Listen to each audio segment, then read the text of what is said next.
জয় তারক হরিবল। আজকে আমি আর একটা বিষয় নিয়ে ইউটিউবে এলাম। এই মতুয়া মতের শ্রদ্ধা অনুষ্ঠান, এই বিষয়টা নিয়ে আমি কয়েকটা কথা আলোচনা করব। আপনারা একটু মন দিয়ে শুনবেন। হয়তো আমার বলার ভেতরে ভুল ত্রুটি হবে, সন্তান জ্ঞানে ক্ষমা করে দেবেন। আমি প্রথম বলতে চাই,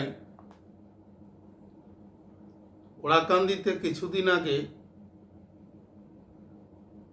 যে ঠাকুরমশাই উঠে গেলেন, তার শ্রদ্ধা অনুষ্ঠান হলো বামন দিয়ে।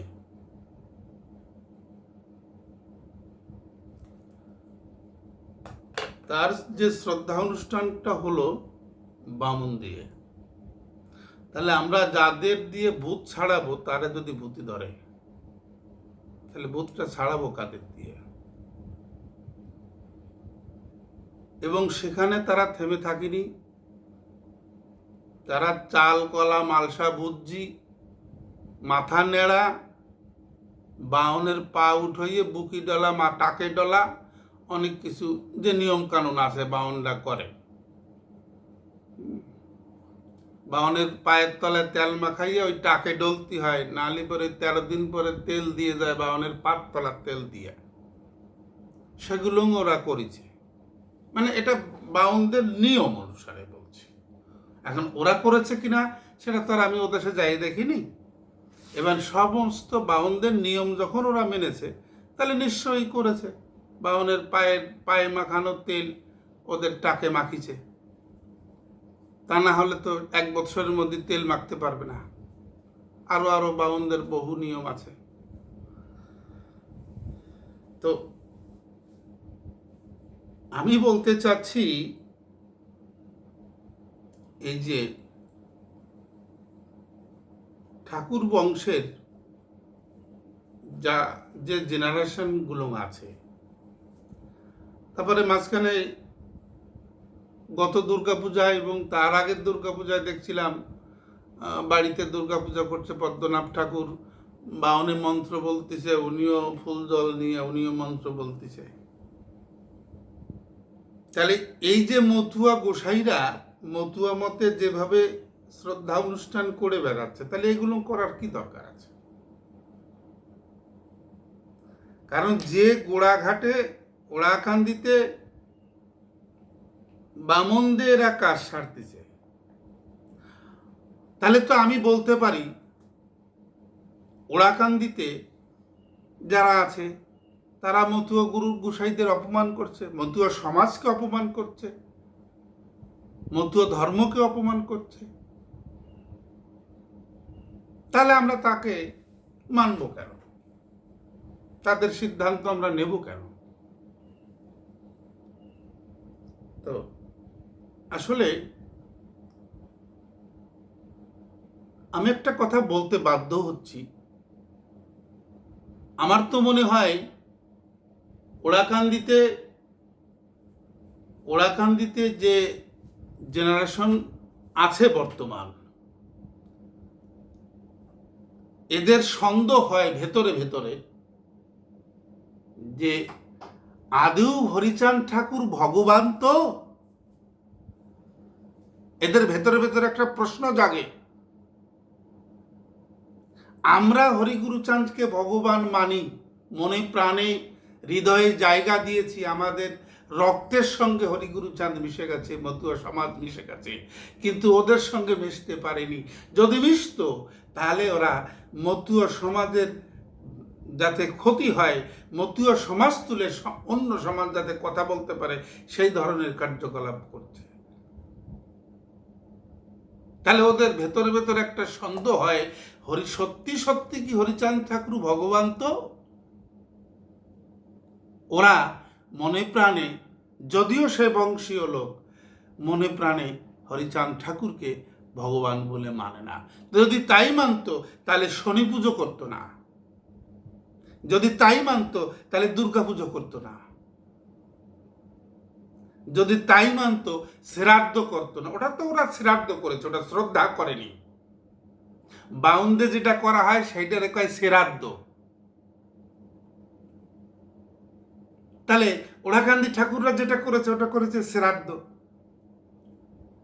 হ্যাঁ, আর কোন গুরু গোসাই, একজন গুরু গোসাই সাধু মহাজন যাইয়ে দুপোটা চোখের জল তার পিতৃ উদ্দেশ্যে মাতৃ উদ্দেশ্যে একটা ফুল দিয়ে যা বলবে এটাই হবে শ্রদ্ধা।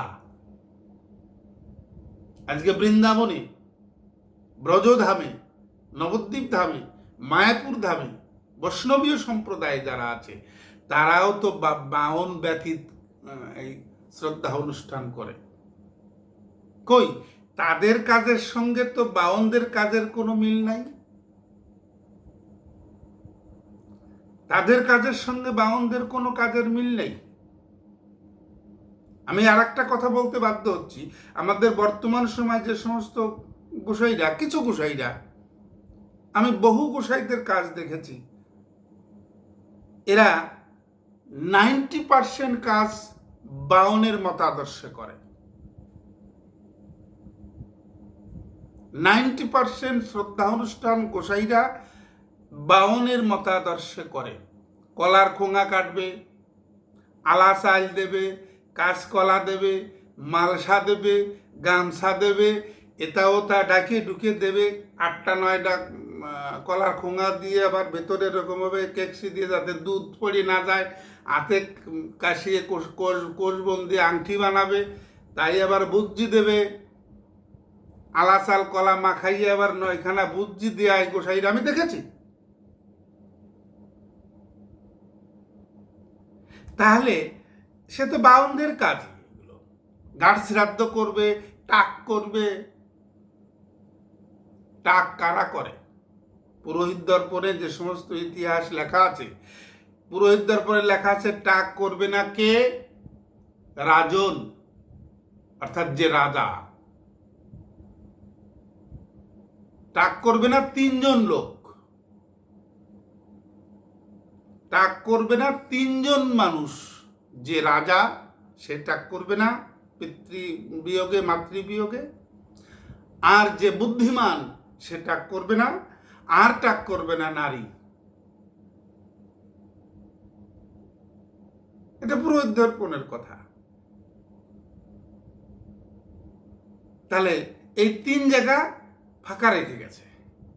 তাহলে এই মতুয়া সমাজের যে গোসাইরা যে শ্রদ্ধা অনুষ্ঠান বিয়ে পড়ায় বেড়ায়, এরা 90% ভাবধারা, বাউনদের ভাবধারায় শ্রদ্ধা অনুষ্ঠান করায়। চাল কলা মালসা দিয়ে আসার সময় আরো 3জন লাগে সেইগুলো বইয়ে আনতে, সেই গোসাই। তাহলে তোমার নাতি জামাই ভালো। যেটা ছোট একটা গল্প কই, ওই এক গ্রামে এক ফকির সাহেব আছে। এক ফকির সাহেব আসলে পরে সবার সমস্ত ব্যাধি মুক্ত করছে ফুফা দিয়ে, এটা ওটা দেয়, গাছপাতা শিকড়াকড় দেয়, একটু তন্ত্রমন্ত্র ফু দিয়ে দেয়, সবাই মুক্ত হয়। তা ওই 70-80 বছর বয়স এক বৃদ্ধা বুড়িমা তার এক নাতনির নিয়ে ওই ফকিরের কাছে গেছে। নাতনির বয়স ওই 18-22 বছর হবে, 18-20 বছর। এবার সেই নাতনির ছোটবেলা মা বাবা মারা গেছে, ওই বুড়ির কাছেই মানুষ হয়েছে। তা 18-20 বছর বয়স যখন হয়েছে, ওই নাতনি নিয়ে যখন ওই ফকির সাহেবের কাছে গেছে, যাই বলছে, ফকির সাহেব তুমি গ্রাম ভরে মানুষের এটা দেশ ওটা দেশ, তা আমার একটা কিছু দিতে পারো? বলে কি বুড়িমা? বলছে আমার এই নাতনির ঘরে একটা পুত্র সন্তান দিতে পারো? ফকির সাহেব বিপদে পড়ে গেছে। ফকির সাহেব বলছে, বুড়িমা তুমি বোঝো না? বলে কি? বলে এখন তোমার নাতনিকে বিয়ে দিতে হবে, তোমার ঘরে নাতি জামাই আসবে, তারা ঘর সংসার করবে, তারপরে তো তার ঘরে পুত্র সন্তান বা কন্যা সন্তান হবে, এই বিষয়ে তো আমার কিছু করার নাই। তখন বুড়িমা জবাব দিয়েছে, ও তাহলে তোমার দেওয়ার ক্ষমতা নাই? বলে না, তোমার নাতি জামাই আসবে, তারপরে তার সন্তান হবে। বলে তাহলে তোমার কাছে আইসি কেন, তাহলে আমার নাতি জামার কাছে যাই, নাতি জামাই ভালো। যদি তাই হয়, এই মতুয়া মতে যদি শ্রদ্ধা অনুষ্ঠান করতেই হয়, তাহলে যদি টাক করতে হয়, কলার ঘোঙা কাটতে হয়, আর চাল কলা মালসা দিয়ে ভুজ্য দিতে হয়, ঘাট শ্রাদ্ধ করতে হয়, যদি কাঁচকলা পাকা কলা কলার খোঙা গামছা দিয়ে তা দিয়ে বাউনদের পুরো নিয়মাবলী কার্যকলাপ করছে, খালি বাউনটা আসে না, গোসাইতে যেয়ে বসে, তার তো নাতি জামাই ভালো, তার তো বাউনই ঠিক আছে। এখন বাউনদের যে শ্রদ্ধা অনুষ্ঠান করার চাইতে বর্তমান গোসাইদের দিয়ে শ্রদ্ধা অনুষ্ঠান করলে আর খরচা হয় বেশি। ওই মায়াপুর নবদ্বীপ ধামের যে সাধুরা, তারা যেভাবে করে, তারা তো বাউন লাগায় না। তাহলে মতুয়া সমাজে যখন বাউন বর্জিত, সমস্ত মতুয়া গোসাইরা মেনে নিয়েছে যে আমরা বাউন লাগাবো না, তাহলে সেইভাবে কাজ করতে হবে, যে কাজে পাশের একজন মানুষ দাঁড়িয়েও সেই কাজের ভাবধারা দেখে 2 ফোঁটা চোখের জল ফেলবে, হায় রে সত্যি শ্রদ্ধা, সত্যি একটা শ্রদ্ধা অনুষ্ঠান, শ্রদ্ধাযোগ অনুষ্ঠান। তাহলে যে অনুষ্ঠানে চোখের জল পড়ে না, ভক্তি থাকে না, শুধু মন্ত্র বলা হয়, সেটা কিসের শ্রদ্ধা? সেটা হচ্ছে শ্রাদ্ধ হয়। তাতে বাউনি করুক আর গুরু গোসাইরাই করুক, বাউনরা যদি করে, সেই শ্রদ্ধা অনুষ্ঠানে যদি তার সন্তানদের 1 ফোঁটা চোখের জল না আনতে পারে, মতুয়া গোসাইরা যদি যে শ্রদ্ধা অনুষ্ঠান করে যদি 1 ফোঁটা চোখের জল না আনতে পারে, তাহলে সেটা শ্রদ্ধা অনুষ্ঠান হয় না, সেটা হয় শ্রাদ্ধ, শ্রদ্ধা যোগ অনুষ্ঠান। তাহলে আমার বাবা এহকাল থেকে পরলোকে গেছে, তাহলে তার উদ্দেশ্যে আমি 2টো ফুল দেব, সেই ফুল দেব, সেই বিনয়ী যে কাতরতা, সেই কাতরতামূলক 2টো ভাষা বলে তাকে উদ্দেশ্য করে সেই সন্তানকে যদি ফুল দেওয়া হয়, পিতাকে যদি ফুল দেওয়া হয়, সেটাই তো শ্রদ্ধার মন্ত্র হয়ে যায়। আলাদা খাতা পড়িয়ে কি গোসাইরা এখন খাতা বানাইছে? খাতা পড়িয়ে কিসের মন্ত্র বলে? কে লিখে দিয়েছে এই মন্ত্র? কার লেখা? কোন গ্রন্থে লেখা আছে? লীলামৃতে আছে, গুরুচাঁদ চরিত্রে আছে, গুরুচাঁদ মাহাত্মে আছে, হরিগুরুচাঁদ চরিত্র সদায় আছে। নিজেরে লেখে এগুলো করতেছ। এ সমস্ত বুজরুকি বাদ দাও, এ সমস্ত বান্দ্রামি বাদ দাও। এ সমস্ত বান্দ্রামি বাদ দিয়ে যদি শ্রদ্ধা অনুষ্ঠান করতে হয়, তাহলে সেখানে গিয়ে হে পিতা, হে মাতা, হে দয়াল হরি গুরুচাঁদ তারকচাঁদ, তোমরা আমার বাবাকে, আমার বাবার বিদেহী আত্মাকে শান্তি দাও, জায়গা দাও তোমার চরণে। এরকম কিছু কাতরতা বিনয়ী ভাব নিয়ে 1 ফোঁটা চোখের জল দিয়ে একটা ফুল শ্রী হরির চরণে দাও, দেখো তোমার শ্রদ্ধা অনুষ্ঠান হয় কিনা। অত খাতা পড়িয়ে দিস্তে খাতা পৃষ্ঠে উল্টোবা আর মন্ত্র কবা, ওতে কিচ্ছু হয় না, ওতে কিচ্ছু হয় না। এ সমস্ত বান্দ্রামি বাদ দাও। যদি শ্রদ্ধা অনুষ্ঠান করো, তাহলে সেইভাবে শ্রদ্ধাযোগ অনুষ্ঠান শুরু করো। আন্না তো নাতি জামাই ভালো।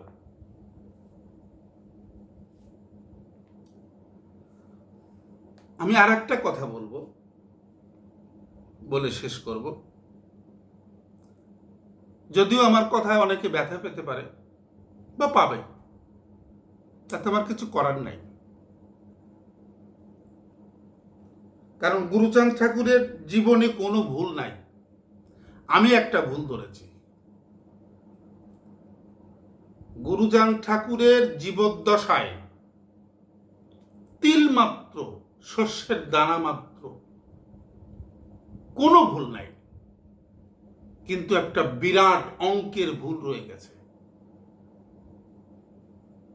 সেই অঙ্কের ভুলটা আমি ধরেছি, এতদিন প্রকাশ করিনি, বহুদিন ধরে মনের মধ্যে কুরে কুরে খাচ্ছে। এই ভুলটা গুরুচাঁদ ঠাকুর করে গেছে, সেই ভুলটা আজকে প্রকাশ করছি আমার জ্বালায়। সেই ভুলটা কি জানেন? গুরুচাঁদ ঠাকুর, শশী, সুদর্ণ, উপেন আর সুরেন, এই 4টে সন্তান এই 4টে সন্তানকে অভিশাপ দিয়ে দিয়ে মারল। গুরুচাঁদ ঠাকুর জীবদ্দশায় এই 4টে সন্তান মারা গেল। তাহলে আমি গুরুচাঁদ ঠাকুরের উদ্দেশ্যেই বলছি, বাবা তুমি যদি সন্তানদের তোমার জীবদ্দশায় সন্তানদের যখন মারলে, তাহলে তোমার বড় ছেলে আর মেজ ছেলের বিবাহের পরে মারলে কেন? এই 4 ছেলে বিয়ে করার আগে যদি মারতে, তাহলে এই মতুয়া সমাজের এই জ্বালা উপভোগ করতে হতো না, এই জ্বালায় পড়তে হতো না।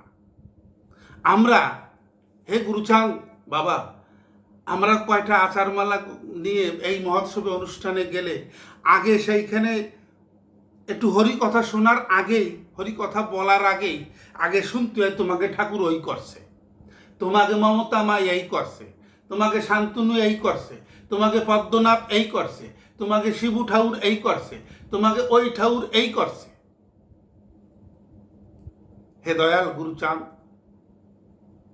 তুমি যদি আমার কথা শুনো, তাহলে আমার এই কথাটার, তোমার উদ্দেশ্যে বলে যাচ্ছি, তুমি আমার এই কথাটার যেভাবেই হোক, যার মাধ্যম দিও, তুমি যদি আসো, তাও আমার কোনো ব্যথা নাই বাবা, তুমি একটু উত্তর দিয়ে যাইও। তুমি মারলে যখন, তাহলে 4টে সন্তানকে যখন মারলে তোমার জীবদ্দশায়, তাহলে এদের জেনারেশন তৈরি করার আগে মেরে ফেলা উচিত ছিল। তাহলে এই জ্বালা উপভোগ করতে হতো না মতুয়া সমাজের। মতুয়া সমাজ হতো একটা মুক্ত সমাজ। মতুয়া সমাজ হতো একটা মুক্ত সমাজ, কোনো ত্রুটি থাকতো না। মতুয়া সমাজের যত ত্রুটি ঢুকেছে এই জেনারেশন থেকে। এখন আমাদের আচারমালা ঢাকিয়ে ট্রেন বাসে চলতে হয় তোমার বংশের জ্বালায়, তোমার বংশের দাপটে, তোমার বংশের অত্যাচারে আমাদের আচারমালা ঢাকিয়ে বাস গাড়িতে চলতে হয়। চুল খোপা করে মাথায় পাগড়ি বাঁধে, যাতে কেউ না ঠিক পায় যে এটি মতুয়া গোসাই, নাহলে যে কোনো প্রশ্নের সম্মুখীন হতে হবে। কারণ তোমার জেনারেশন যা যা শুরু করেছে। তা বাবা গুরুচাঁদ, তুমি যা ভুল করেছ, এইবার এদের শান্ত করো, এদের সদ্বুদ্ধি দাও, এদের সৎ বিবেক দাও, এদের চেতন দাও। তুমি এদের ভেতরে একটু করুণা করো, তোমার জেনারেশনে যারা আছে। বাবা আমাদের মতুয়া সমাজে তুমি করুণা করো আর না করো, তখন আমরা বুঝে নেব। আমাদেরকে তুমি বাবা আমাদেরকে গুরু গোসাইদের করুণা করবা কি করবে না, সেটা আমরা পরে বুঝে নেব। কিন্তু বাবা তোমার বাবার ধর্ম এই মতুয়া ধর্ম, তোমার ধর্ম এই মতুয়া ধর্ম, তুমি রক্ষা করো। এদেরকে, তোমার জেনারেশনকে একটু সদ্বুদ্ধি দাও, এদের চেতন ফিরাও। তাহলে এই মতুয়া সমাজ থাকবে বাবা।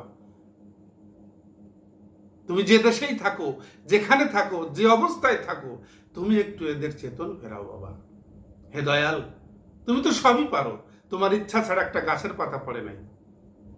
তাহলে তুমি অন্তত এদের একটু কৃপা করো, এরা একটু মানুষের মতন মানুষ হোক, এরা একটু ভক্ত হোক, এরা একটু ভক্ত হোক। তো যাই হোক, আমি অনেক বড় কথা বলে ফেলেছি। অনেক সাধু মহাজন গুরু গোসাইদের অন্তরে হয়তো ব্যথা পাবে, আমি তাদের চরণে ক্ষমা চাইছি। আমিও অনেক ব্যথায়, অনেক জ্বালায়, যন্ত্রণায় জর্জরিত হয়ে এই এত বড় কথা বলতে বাধ্য হয়েছি। আমি তাদের চরণে ক্ষমা চাইছি। আর